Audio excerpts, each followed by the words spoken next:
So last night, I got to see an advanced screening of the upcoming film Dune, based on the novel by the same name, and the remake of the 1984 film. And yes, I got to see this in an early screening. This doesn't come out for a month, but I thought I might as well get the review out now, because if I wait, I'm going to forget everything. I was going to say, so... Plus, there are already a few reviews out already by much bigger channels, but whatever. And I guess I can't talk about this movie without talking about the original 1984 film. I can't comment on the book, because I've never read it. Apparently it's a really long book. This movie only covers the first half of it. I don't have the time to read the book. I read plenty of novels, especially ones that have been adapted into films, but I don't have the time to read this long-ass book. So I should probably comment on the 1984 film starring Kyle MacLachlan as Paul Atreides, and all I can say about it is I know a lot of book fans really hate the movie, but again, since I've never read the book, I judge it on a film itself, and as a film on its own, it's whatever. It's not a terrible movie. It looks okay, it's got some decent performances out of it, but the plot makes no sense. Everything is rushed through, which might be the fact because it's adapting a really long book.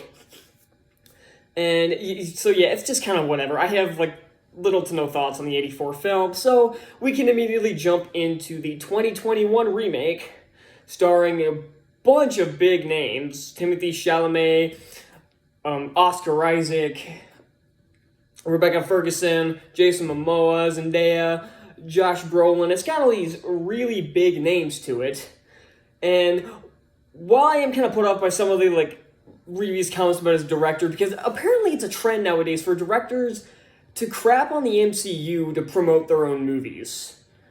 And I find that to not only be incredibly cheap, it's also kind of despicable. Because you're trying to prop up your own movie by tearing down other good movies, just because they're popular. So yeah, I'm not going to talk about the director, because honestly, I don't give a shit about him anymore, as if I did to begin with, but the movie itself, you've probably all seen the reviews that it's getting really high critical acclaim in the early reviews, and my thoughts, yeah, it's pretty good. Is it a flawless masterpiece? No, but it's still a damn well-made movie. So, I'll throw the easy one out the way first. The acting's all good. These are a bunch of A-list actors, and just a lot of good talent coming out of these performances. I can't really say if anybody was perfectly cast, because I've never read the book, but all the cast members did their job extremely well. I'd have to say probably my favorite character was probably Momoa's character. I'm gonna have trouble remembering the characters' names. I remember Paul, I think his father was Leto, is that it? His mother's Lady Jessica, and yeah, I think that's it. Those are the only names I remember. So, yeah, my favorite was probably Momoa's character, who's kind of this trainer for Paul, I think, even though it seems like Josh Brolin's character is more of the weapons kind of expert. But, yeah, all the performances are good. I like all the characters in this, too. I was expecting his father to be, the generic douchey father that, oh, I don't care about, he's just gonna focus on his work too much, or he's here for a different reason than he's saying. But no, because there's even a point where they're trying to get... I'm not going to do any spoilers in this review, since this is coming a month before the movie even comes out. But they're after something out in the desert, and when one of their vehicles gets stuck and is about to be devoured by a sandworm, he says, "Screw what we're getting, get every man every man onto the ship." And that showed... That's one of those things that's a complete cliche dodge. Is that, okay, he's not just going to say, "No, you got to bring it with us." And it's no, you just forget it. You get your asses onto the ship. And I really liked that. Probably my favorite scene in the movie was a very early scene, I think about maybe 10, 15 minutes in, and it's just a conversation between Paul and his father. And it's a really nice scene. I like quieter moments like this. I brought this up multiple times already, but But it's similar to my favorite scene in Free Guy. Yeah, there are a lot of funny bits in that. There are a lot of cool action bits. There's a lot of really cool visuals. But my favorite scene was just a conversation between Guy and his friend. Because it was a very meaningful conversation. It gave depth to the characters and depth to the story. The same thing is true here. Yeah, there's a lot of flashy, there's a lot of cool looking visuals. Yeah, there's a few action sequences, which I'll get into in a bit. Yeah, there's a lot of explaining, which is kind of a downside, but again, I'll get to that in a second. But no, my favorite scene is just a heart-to-heart conversation between two characters. And yeah, it's done very well. A lot of the dialogue scenes in this are actually done very well. There are a few that are just kind of exposition and some scenes that feel kind of pointless. This movie is 2.5 hours long, and I don't think it needed to be this long. This is only covering the first half of the book. Something similar happened. It became a trend in Hollywood to split the last chapter of a book series into 2 parts, but Dune only has 1 book, so it's not doing that. But it did it with Harry Potter and the Deathly Hallows, Twilight, Breaking Dawn, and Hunger Games Mockingjay. The only one of those that needed 2 parts was Harry Potter, because that was a long-ass book and had a lot of ground to cover. Hunger Games, the book's like that thick. Seriously, like, I think my middle finger is thicker than the book. So, yeah, and Twilight's just garbage anyway. That didn't need 2 parts, and God, I didn't want 2 parts, but I'm getting off track. So it's not uncommon for somebody to do this. Does anybody remember the 2000 movie Battlefield Earth? Yeah, that piece of crap. What is considered to be one of the worst movies ever made, but that's not my point. It's also based on a really long sci-fi novel and only covered the first half of a book, basically being the groundwork for a sequel. And that's kind of what this is, but, done well. But that also becomes one of my major problems with this movie, is that it's just a 2.5 hour prologue. That's what this feels like, at least. Especially since not much happens until, the hour 20, hour 30 mark. It's a long time for something to actually happen. And when stuff does happen, it's really cool. You get this long action sequence, an hour and a half into the film, and you get all these great scenes, and then there's another, 10, 15 minutes of 2 characters just walking through a desert, and it gets boring again. I wasn't bored during the first hour and a half, but I was kind of teetering the edge every once in a while. I was kind of shifting around in my seat thinking, okay, can we move this along a bit?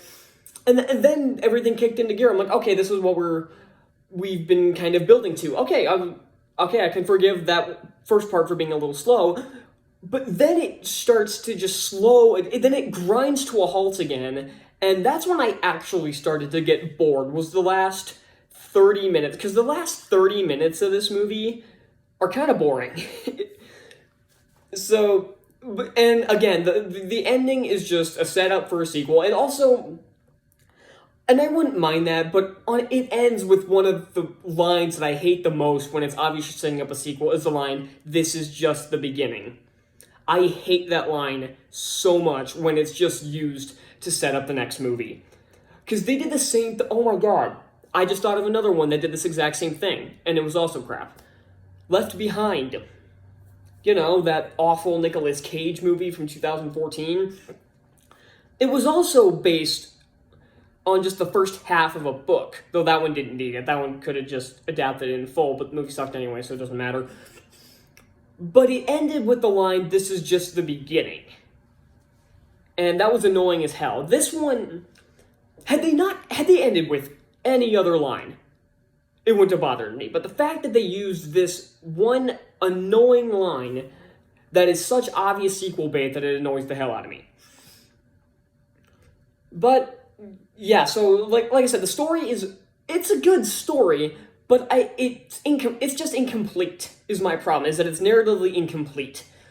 But it's not necessarily a bad thing. It's just kind of annoying, at least for me. I can understand people okay, I love the story. I know it's just a setup for a sequel, but I loved it no matter what. That's fine. But it just bothers me when I know this is all just a 2.5 hour prologue. But let's get into something that I can't deny is actually very good, and that's the technical aspects. Mostly. The CGI looks very good. The sets all look great, but my only problem is that when the action kicks up, most of the action is done in the dark and it's hard to see. The choreography for these fights looks okay. And like these look like pretty good fights, but it's hard to see because it's so dark most of the time. And it does end with like a final duel with Paul, and that one's an okay scene. And one thing that really pissed fans off about the original 1984 Dune is adapting the weirding. And if you've never seen the original Dune or read the book, you're probably thinking I'm going insane, but let me clarify. In the book, at least to my knowledge, it's some kind of like martial art movements, I think, and it's kind of hard to explain, but that's the basic of what weirding is. In the 84 movie, it just became a kind of laser gun, a really unproportional looking laser gun, might I add, but it completely contradicted the entire point of hand-to-hand combat, where these shields made ranged weapons pointless. And I like how they do the shields in this, where it lights up blue when it bounces off, and lights up red when the shield's been penetrated. But I don't know if they explained how you penetrate the shield. Do you just hit it enough times? You have to hit a certain spot? I think they might have explained it, but it was way too brief to the point where I still didn't understand it. Maybe it's just me, but I feel like that could have been explained a bit better, because it seems like sometimes, okay, you gotta hit him like 4 or 5 times to penetrate the shield, and other times he gets him on the first try. It's like, what is this?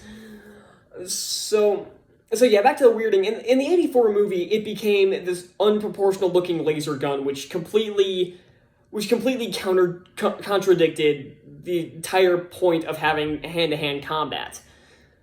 This movie actually brought weirding back to the way it's supposed to be. I think it's only done like once, but maybe a couple times, but I think it's only brought up, the word is only said once, and it's near the end.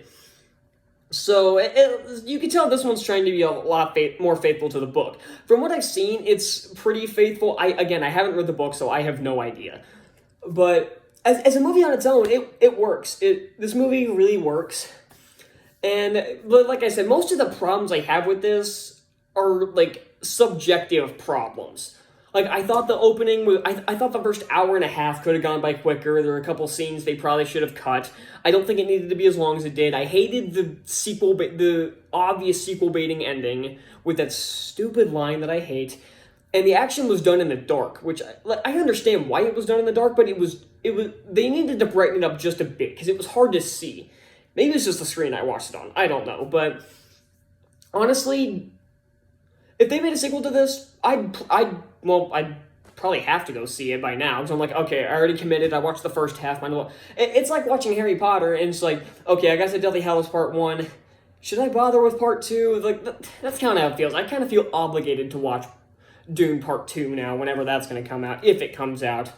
I know a lot of people other people who saw this are like, no, you have to go see it so they can make a sequel. And it's like, I don't think this is going to do that great. It'll probably do just fine at the box office, but I don't think it's going to do like what the Marvel movies are putting out. Marvel movies are putting up bank, even still. So I don't think it's going to do that good. I think it'll probably do fine at the box office. That's my prediction for how it'll do next month. It'll do fine. Because I think for the first few weeks, it's going to be dominated by Venom. The first 2, maybe 3 weeks of October are going to be dominated by Venom, Let There Be Carnage, which I can't freaking wait for. And then Dune will probably hit number 1 on the 22nd, and probably will keep that until Eternals comes out 2 weeks later. So, yeah, that's my prediction. It'll stay at number 1 for 2 weeks, and then Eternals will kick its ass. I could be wrong, but I highly doubt it. So, yeah, that's all I got for Dune, and I'm going to give this a 3.9 out of 5. This was a really good movie. Like, it sounded like I was crapping on it for a good while, but honestly, this was still a fun ride. I enjoyed it. I think it was way too long, but yeah, I definitely recommend go seeing it, especially if you're a fan of the book. I'd recommend go seeing it. If you're a fan of the 84 movie, you'll probably like it. I can't speak for people who like the 84 movie, because I really don't. It's just whatever. It just exists for me. It's a movie that exists. But this Dune is actually really good, and I recommend you check it out. So, thank you all so much for watching. Be sure to hit that like button down below, subscribe for more reviews like this, and If you saw the movie early? I don't think very many people did, but actually, instead of doing that, are you excited for Dune? That's what I should say instead, since there aren't that many people who've seen this. Are you looking forward to Dune? Are you going to go see it opening weekend? Are you going to see it opening day? Are you just going to wait a few weeks? Or are you just going to watch it on HBO Max? That's what I want to know. So, yeah, that's all I got for Dune, and now I've got to prepare for other reviews. I'm still working on the Snyder Cut video, and that's going to be fun to tear that movie the new asshole deserves. Again.